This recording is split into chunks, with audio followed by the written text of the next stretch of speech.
जय जगन्नाथ नमस्कार आपण मानकु मोर यूट्यूब रे स्वागत करूची। बहुत दिन हला मु आपण मानकु किछि योगासन अपलोड करि नथिली।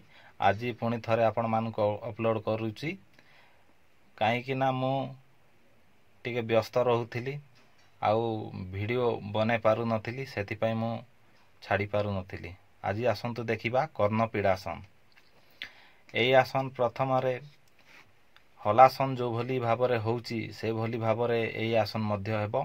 प्रथमे पूर्ववर्ती निर्देश अनुसायी हलासन करंतु एवं आंठू भांगी हलासन रे आंठू भंगा जाए नाही। दुई आंठू दुई कान पाखकु आनी आंठू देई कान रे चाप दियंतु किंतु पादर आंगुली गुड़िक अवश्य भूमि सहित ठेकेई रहिबाकु हेबो। एटा केते समय करिवो एई आसनटा सेटा मु आपण मानकु कहूची। एही अवस्था रे स्वाभाविक भावरे श्वासक्रिया बजाई रखिबो। जते क्षण संभव रुहंतु। पुनराय पाद खसाई पूर्वावस्था को फेरी चालंतु अर्थात चित होई सोई रुहंतु। तापरे पुनराय आंठू कान पाखकु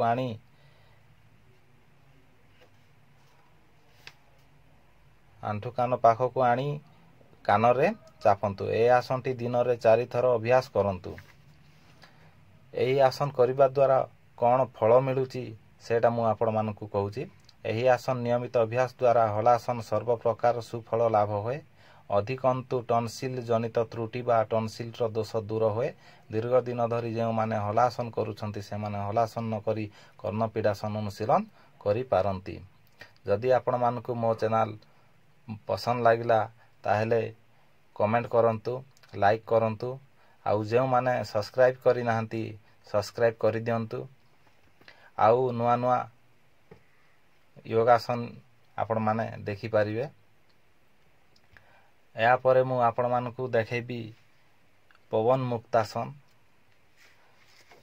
पवन मुक्तासन करिबा द्वारा कोन फल मिलुची सेटा भी मु आपण मानकु कहिबी। एई आसनटा प्रथम रे आपण माने अभ्यास करंतु।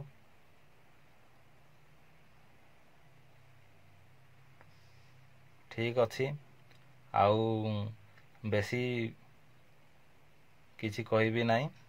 एतिकी आपण मानकु कहिबी मो चैनल जे माने सब्सक्राइब करि नाहंती सब्सक्राइब करियंतु। रहउची नमस्कार।